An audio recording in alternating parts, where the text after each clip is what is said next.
Okay, welcome back to another episode on Divine Ethereal Beings. I am hella excited about this topic. We are going to talk about some astral travel, the difference between astral travel and remote viewing. We'll talk into a little bit more detail what actually astral travel kind of is. I know there's a lot of information out there on this kind of stuff. So again, just remembering to take what resonates for you, leave what doesn't. This is a broad topic for many. A lot of people have different experiences in this. So we're just going to simply talk about what our experiences have been and what we've kind of come to understand for ourselves. And if it resonates, fantastic. If not, leave it in the fucking dust, because if it doesn't resonate, we don't want you to take it. So, on that note, let's just simply talk about what astral travel is. Yeah. So let's maybe start by defining, like, this is something that can be done while you're awake, while you're meditating, and also can happen in your sleep. Yeah. It can happen consciously, it can happen unconsciously. Yeah. And so, yeah, like it's basically astral travel is having an out of body experience where you're traveling somewhere else, oftentimes in the astral plane. It doesn't always have to be in the astral plane, though. No, there's a lot of levels to, I think, why so many get so confused about astral travel in general, because there's a lot of different dynamics that go with it.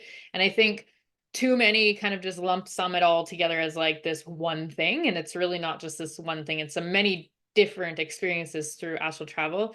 I know automatically when you were saying out of body experiences, I almost started giggling because it feels like, oh my God, I'm actually out of my body. What's going to happen there? You're never actually outside of your body. It's just like that expansion of energetic body going kind of just beyond what the physical body may be usually where you're at. If you want to imagine it's your aura comes out farther than naturally where it would normally sit when you're in waking body mode. If you want to, or waking reality, I guess, if you want to call it that.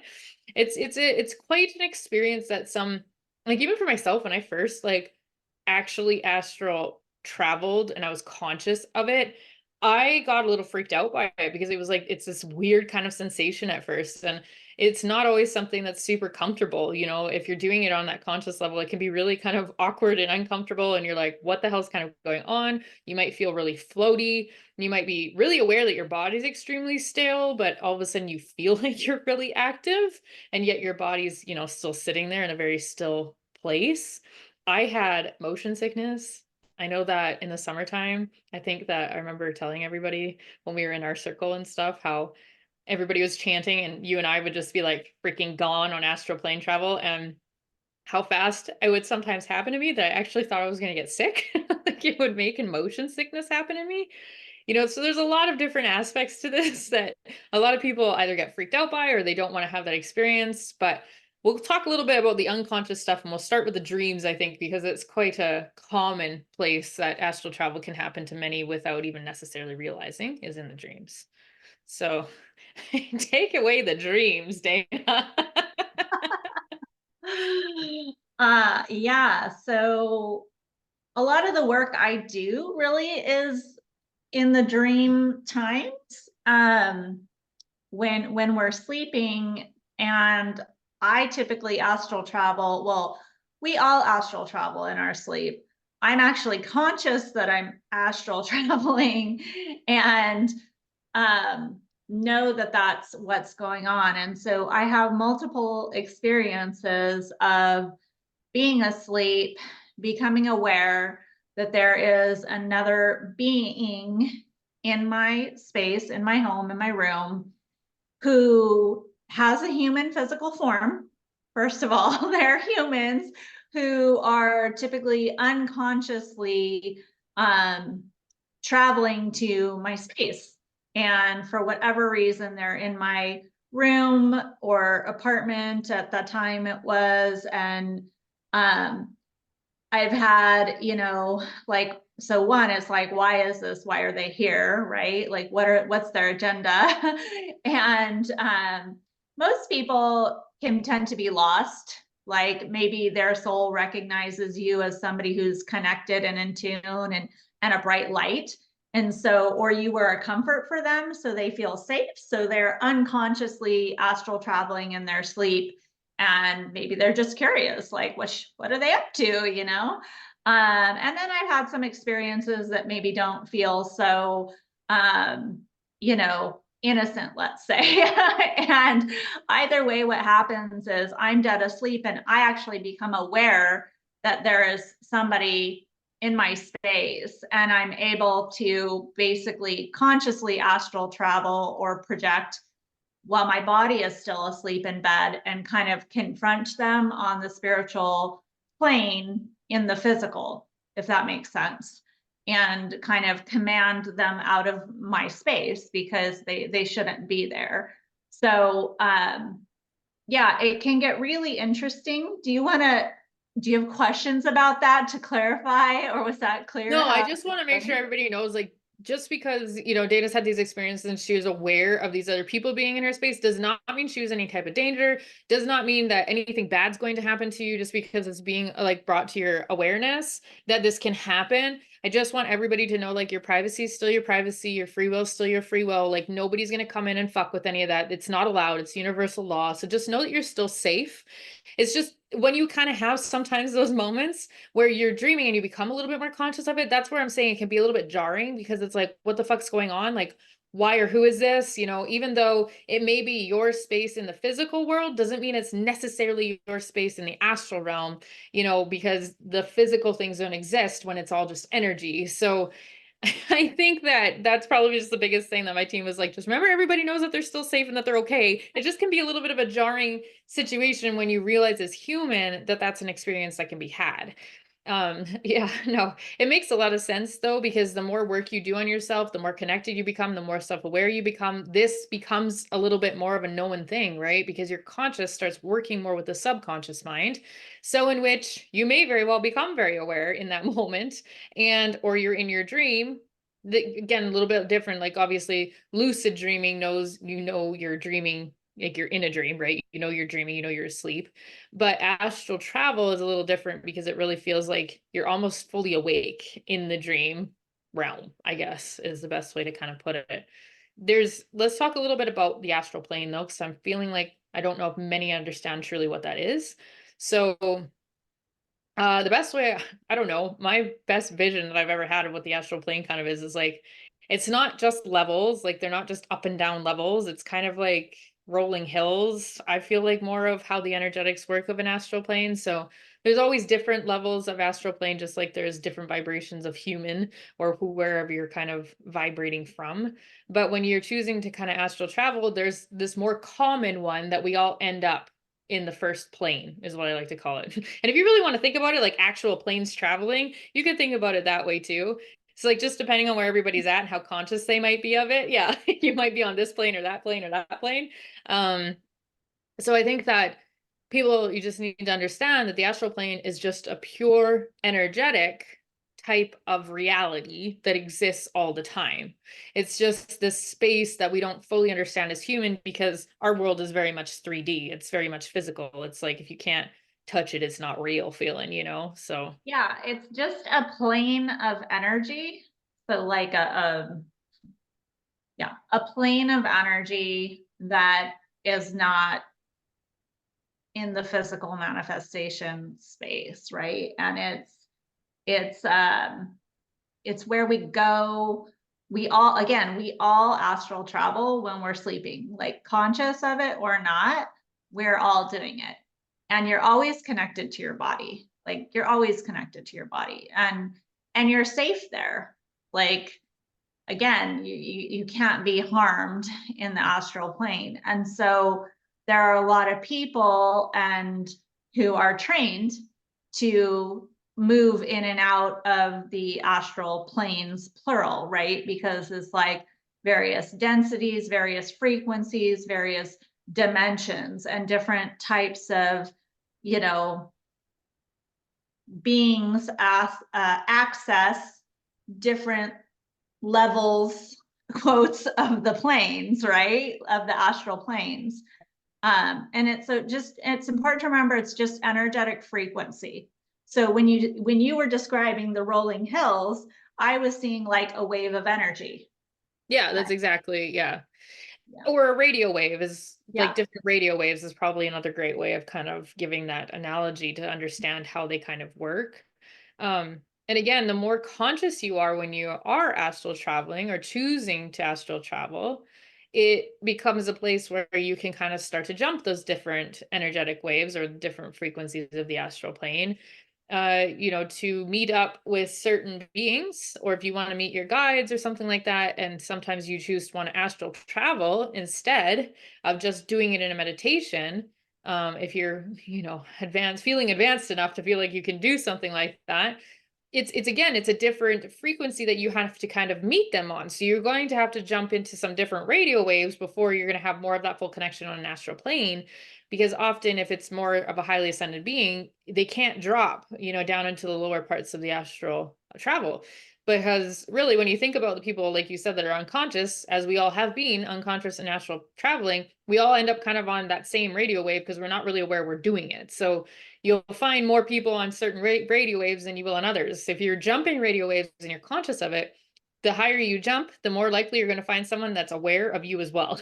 Like they're going to be aware. Yeah. Yeah. And they're just like, I keep being told, like, this is what shaman do. Yeah, exactly. Yeah, exactly Like, that.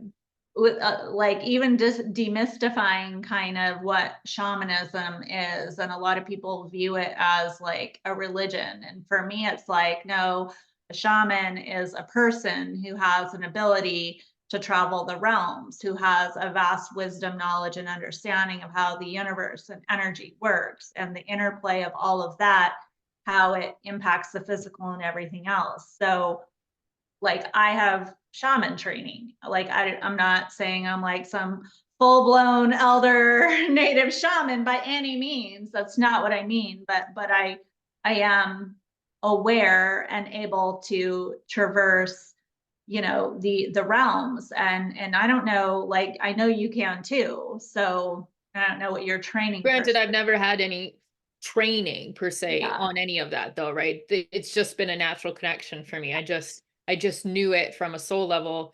And to get that understanding, I have done meditations. I worked a lot with my teens to get that understanding from the human part of that perspective.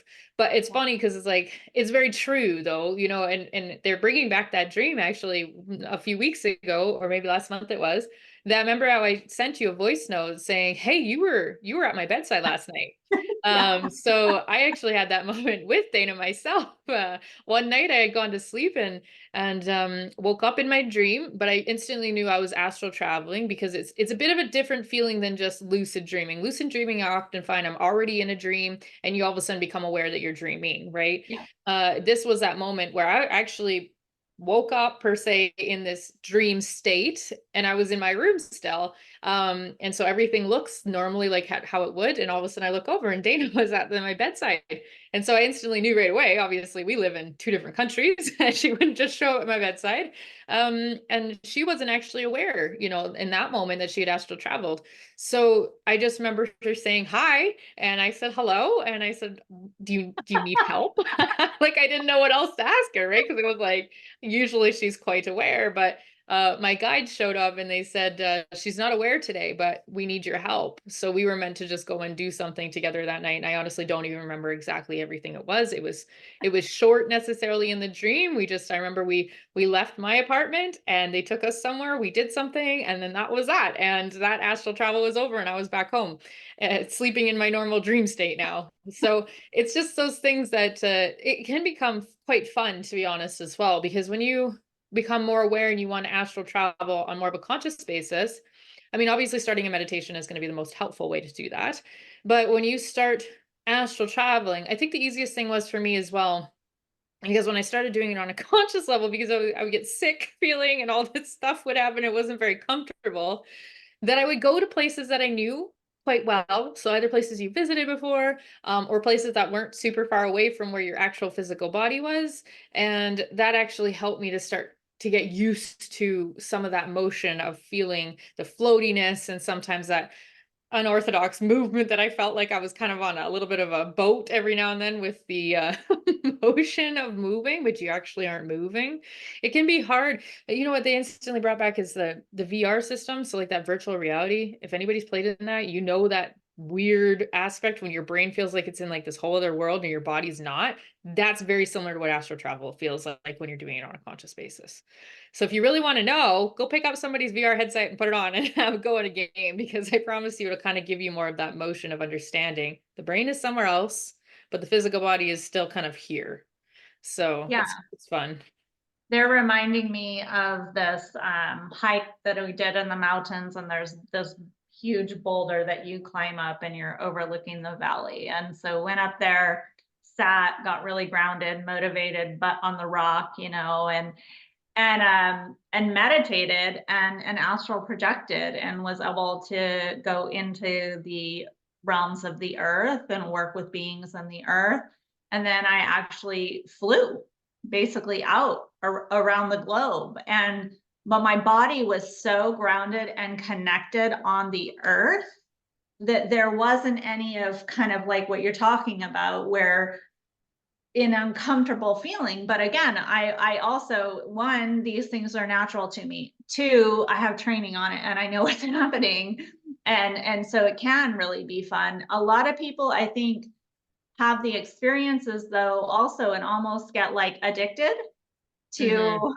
like flying and being out there, and it is fun, and it's not wrong to have fun with it. And also like you're here to be in your physical body as well. So just keeping that Well, in I mean, mind. honestly, too, if you're the addiction pieces, or if you're feeling, if your team and your higher self start to feel like you're spending too much time there, they'll eventually kind of make it really hard to do. So they'll start distracting you, or your higher self will kind of pull your attention away, or can't get you into a grounded enough state to be able to actually astral travel and feeling good enough with doing it. For myself, my thing was like the groundedness was a bit, it could be hard to do depending on where I was, but my soul is so it was highly ascended before I got here. So it's natural for to be in the floaty state. It's the physical body I was struggling more with, because I was like, wow, I don't know how grounded I feel like feeling like this. It was like this weird sensation. And it takes some practice. Like you do have to kind of get yourself in a space where you feel more comfortable with it, and you can freak yourself out too. If you freaked yourself out, it's okay, breathe, you're okay. You're never going to disconnect from your body. You'll never get lost, I promise. But just having those moments where you take your time and just exploring it for yourself. Now, they keep bringing up the aspect that we really need to talk about too, that if you can astral travel consciously, want to make you fully aware that if you try to spy on people, if you try to look in on people's lives, if you try to go in places that you're not meant to be, you will not be allowed to go there. They will block you, because that is universal law, that you are not intentionally allowed to go in on people that have not given permission. So unconsciously, you'll probably do it a little bit more because you're not going to remember it anyway, and you're being guided anyway to be sure you're safe in those moments at times. But I feel like that was a big thing that if anybody's ever asked me about astral travel, they get really concerned about, like, is somebody spying on me? Can I spy on other people? Can I look on things? You just can't, because of the free will that exists here on Earth. You're just not allowed. So you will be blocked. It's just a natural thing that'll happen from people in general. And, there's those situations where people weren't blocked from me, but that was part of my path and journey into who I am. I was safe at all times. And I just also want to like, if you are in these places and you do get scared, like ask your guides for help. And you maybe want to like watch one of our prior episodes and get some help and tuning into your guides first, because I'm very, very astral. And there's a lot of stuff that can happen in the astral. For me, it was a lot of initiation, it was a lot of training. There was purpose and path and reason for it. And it's also no joke. Like, I also do want to say that too. It's not Yeah. something to be scared of, but it's also not. It's not a fuck around and find out type of situation because you want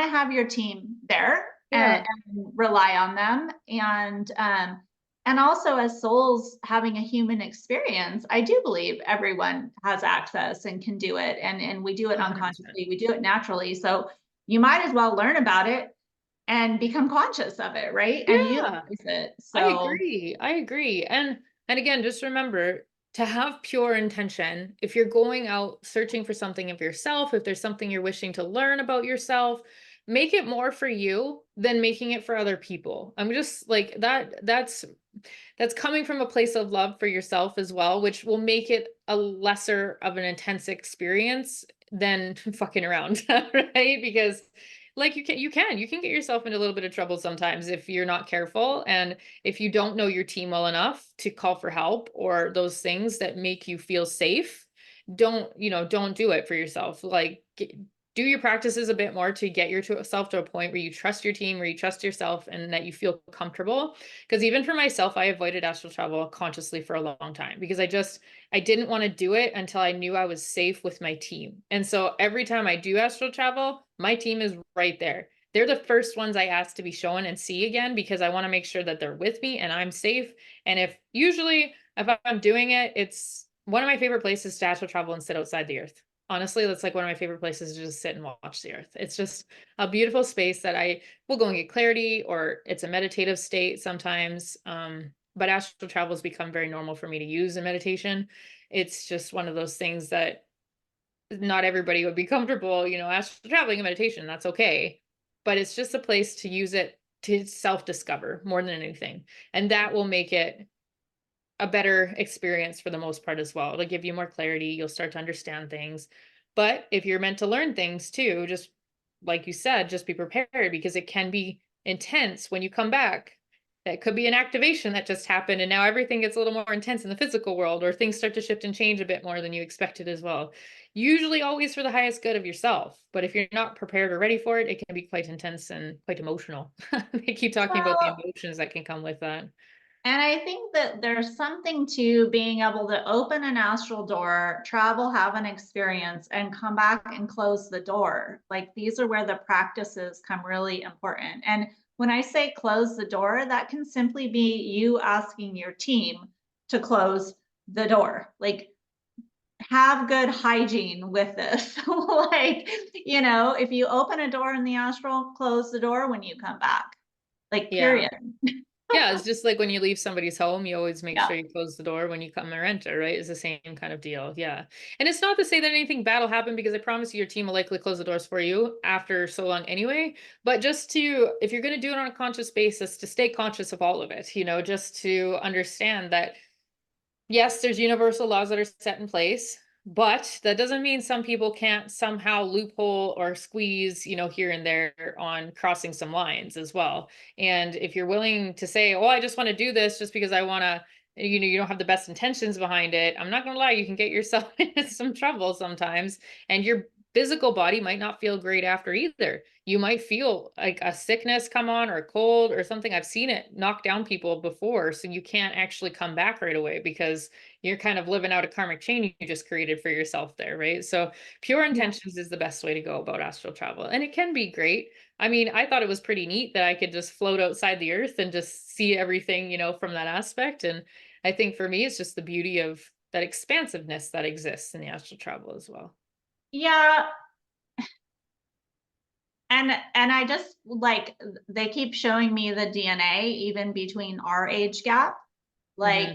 souls coming into the earth now have different amounts of DNA activated and different DNA than what me and older have. And like you're a very advanced being, Dayna. Yeah. Like, Yeah. and so I'm not trying to like warn people off of it, but it is also very serious. And like it's not it's fun. Yes, explore it, just have practices around it. And there is a lot that can go on. And I'm not going into that because it's also a lot based off belief, right? Like you create Yes. reality with your beliefs. And so if you do this and you're experiencing something, it's okay to like get help and get understanding around I did this thing, I'm having this experience, or I'm not sure what to think about it or how to interpret it. Like Yeah. ask for help, like whether you're asking from your team or maybe you're not super confident in your connection, you can ask us. There are so many people. And so yeah, it's really important too. I feel like that, you've done the belief work and you're not already in fear, because your Yeah. beliefs are going to create your reality. And if you blow open the astral and you're doing all this astral travel and you're a fear-based human who hasn't done that work yet, that's going to be part of your reality in those realms. And even though you actually can't get hurt, Yeah. you might have a different perception in your mind. And it's important to understand, though, that like you're in control of that reality. And so I just feel like compelled to point that out, because you're not the normal human, Dayna. Oh, that's why I didn't go in the astral realms, though. To be deadly honest with you, I was fucking terrified. There was never in any way that I was ever going to open that door, because I was having enough experiences, even from my childhood, astral traveling in my sleep, that scared me hard enough that I was never going to open that door consciously, So, and again, it's just another learning tool for self. It's not saying, that this is like something you have to do if you're going to be a spiritual being by any means. It's just another thing that exists out there, because when we sleep, our soul doesn't sleep. It's just energy. So, it's going to naturally, your higher self's going to be doing other things anyway, right? So it's just a very interesting topic that I think a lot of people get a little confused about, or because there is some misinformation out there that can scare people, or the biggest one I always hear, though, is like, I'm going to get lost. I can't come back to my body, because I'm not going to lie, there's been scary movies that have been made about that. There has been, and they're Well, terrifying. So yeah. Well, and it's, there's so many dynamics with this, but it's like, when you do travel like this, again, if you haven't done your work, there are, this is why soul retrievals exist. Part of why, if you're going out and doing this and you're not having the practice or your guides with you mainly, like that's the biggest thing. There can just be implications based on who you are as a soul and what you're learning as here to be, period. But for most people, like you're going to be doing it unconsciously. And so if yeah, you become while you're sleeping, and so if you become conscious of it, in your sleep, in your dream state, like there's really nothing to worry about when that's how it's happening. Like, again, like you said, it's really not. When you start doing it consciously, it is about your intention, it is about the practice of it, and that's just what you need to know in relation to that. But for most people, like it's nothing to be scared of. It's natural, it's normal, everybody's doing it. yeah, literally. Yeah. No, it's just a kind of a neat, just a different exploration topic. It's good. Let's talk a little bit about remote viewing and kind of the difference, between actual astral travel and remote viewing, because there is a bit of a difference there. As far as what I have been shown to understand, remote viewing is you stay in your body. It's not like you're going anywhere. Some people might even call it a little bit more like clairvoyance, because you're seeing more through like a window, or it's like a TV screen or a movie screen kind of deal, and you're seeing, sometimes it's even simply just memories of your own, that maybe there's just a different perspective that you would like to see on that, and having no emotion. It's just like you're completely detached from it. It's almost like you're watching it from someone else's consciousness, but it's your own memory. Or uh seeing something, seeing a place or something like that, or being able to, they keep bringing up the fact that some people, when they're in readings or doing like that for an intuitive, they'll usually just call it clairvoyance, but sometimes they actually start describing what the other person may be seeing out a window, or what they might be, where they might be sitting in a room or something like that. And it's almost like you're just seeing that in a window state. It's not like you're actually there. You're not standing right in front of them or feeling like you're in the same room. It's just simply on a screen, more or less. So I would say that's probably the biggest difference that I understand remote viewing to be. So you're not actually leaving in a sense. Right. And I guess like the most examples that I can think of with this is like as a mom and knowing other moms. And there's a lot of, like, oh my gosh, I haven't heard from my child. Are they okay? Like, I know a lot of people who have this ability to kind of remote view their children or their partners. but again, it's this intention of just needing to know that they're safe and okay. It's not this breach of privacy Yeah. and whatever else, because again, you won't be allowed to see if you're not it coming from good intention, or at least you won't be able to trust what you see if you're not coming from good intention. Like you might see again what you think you're going to see because you shouldn't be there in the first place. So Yeah, I absolutely. know that like I was in Hawaii in this group with this woman, and she was very skilled and trained in a particular practice. I don't even know what tradition we'll say. And so she had a toddler and the toddler's dad, and it just time difference, like Chicago, Hawaii, very different time difference. And so she was having trouble getting a hold of them. And so she was skilled enough and trained enough. She was able to just remote view and see like, okay, they're okay, they're fine. But she didn't stay there. She didn't hang out there. And it was just, so it was for a pure intention is kind of my Yeah. point. Yeah, it's the same kind of deal usually when, again, remote viewing becomes really handy for self. Like if there's something you're trying to move through or there's something you want to understand about, your triggers, especially, like if you have triggers, and you're wanting to know more about where they come from, ask to be like if you go into meditation might help because it'll make your brain, stop yelling at you in six different directions. But and then just be asked to be shown, those particular things and be shown the view you need to see to get a different perspective or to understand where it's coming from or why it showed up in the first place. I find remote viewing to be really helpful in more of those senses for sure when it comes again to learning more about yourself. It's usually a little bit more comfortable space to be too because people are usually a bit more aware of the fact that, oh right, that's my memory, but I have no emotion to that right now, which is an interesting perspective already because you're not fired up with the emotion that you normally would feel from whatever is being shown to you. So it become very helpful in certain aspects to see things about yourself that you didn't even know were really right in front of your face because your body's so used to reacting. Yeah.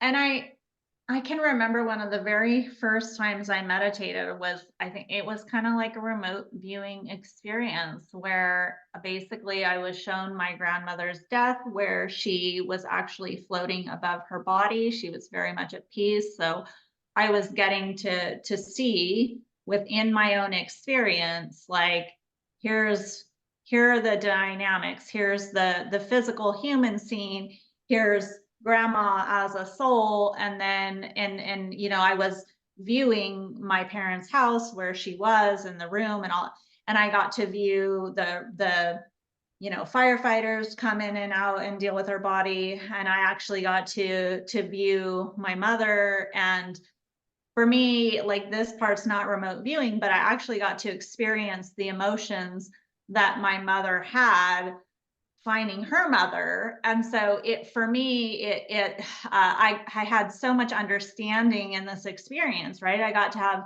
so much compassion for my mother as a human being, right? And what she went through, which oftentimes we don't even fully think about, quite honestly. Like as kids, we even as adult kids, we often don't even consider what our parents have been through. And then yeah, just the understanding of, like, even though the physical body seemed to be suffering in that moment, my grandmother wasn't even there. She was very much at peace and already in a different place. So I feel like that's an example of a little bit different type of remote viewing. Yeah, and that's where sometimes too, for understanding, especially in a situation like that, if there's something that they want you to understand more about, sometimes they will give you the emotions of someone else to help with even more of that perspective and understanding, which again is coming from such a beautiful state because it's like you got to see it with no attachment and you got to watch it and then you got to feel an emotion, that truly came from your mom to feel that on an intense level of knowing that's not your own, right? And so that's why it's very helpful sometimes too. And I think it's a neat way of exploring self or seeing or trying to understand family, especially parents. Like it can become very handy with, situations or experiences with parents that maybe weren't great as we remember them as kids. But, sometimes I did this once with my mom, actually. It's not that it was a bad experience with my mom, but I just simply wanted to understand more about why this karmic chain seems to run through as an ancestral type of deal. And so I asked to be shown, and that's exactly what I got shown in a meditation. It was very interesting. It was like, wow, I didn't think that was it, but I guess that's it, isn't it? So it just displaces you from, that ego and human aspect and just allows you to view it, right? So it's a pretty neat little tool that a lot of people don't even realize. It's very simple to use. You just have to ask. Now, again, if you're not seeing it as like a scenery and you're more of a person that's not so visual, but you feel more, you might feel it out a little bit more of like the situation than maybe seeing it on the screen necessarily, right? I would say that's probably the only other type of remote viewing that I know is quite common, because I've run into many people that some were very visual, very easy to imagine or see, and some couldn't do necessarily like that, but they felt quite deeply through the body. So it's just sometimes if there's one way you lean more than the other, you'll probably remote view in those aspects first. Not saying you can't, gain skill and confidence and trust. It takes more trust probably than anything, that you could start to view more, but your body is going to naturally go towards what you're kind of already used to. So if that's feeling, it's going to be more of the feeling. And then if it's viewing like on a screen, that's what you'll see. It's not like they don't know on the other side. Your team already knows you inside and out better than you know yourself usually. So they will Yeah. try to do it the best they can to help you. And they're reminding me how I've used kind of like both of these things as a tool. Like as I became aware at a certain part of my journey of um, just kind of like an addiction to drama and how my body needed Mhm. those chemicals and the codependency. And I started utilizing these to view myself in a situation in real time, but from my higher self. Mm, So, like, I'm yeah. not even sure how to classify that, but it feels along these same lines where I could be in the midst of, an interaction or engagement that had all these strings of weird energetic connections, but I could be up above it, viewing it from an impartial perspective, and as the observer, right? And be like, oh, look at what I'm doing. Like that actually doesn't make any sense. And why am I doing that? Right. Or, right. So there are so many ways to utilize these tools for your own growth and development just by being willing and trusting your team to take you where you need to be in the moment that it's Yeah, going on. absolutely. I think that's a very great point. And to be honest, like again, there's so many rabbit holes that could go down and all these things. Just tried to keep it at a I guess, level. I don't even know if that's a play word, but it's just one of those things that so many people ask about. So we just wanted to make an episode that kind of explored this a little bit more. So we're going to wrap it up because I'm not getting much more. I'm not sure if you are. Okay. So with that, actually, at a great point, we are in the midst of creating and going to be launching right away our member and community aspect of our podcast. So just as we had mentioned before, if you've got questions or you're having like, these experiences, that is going to be a fantastic place to come and ask your questions. We're going to be very happy to connect with people, answer questions. You've had experience. We can do our best to try and help you understand that experience, whatever that might be. So come join our community. We have it almost up and ready to launch. So keep your eyes peeled. We're super excited. Hopefully everybody else will be too. So thank you for joining us, and we'll talk to you on the next one.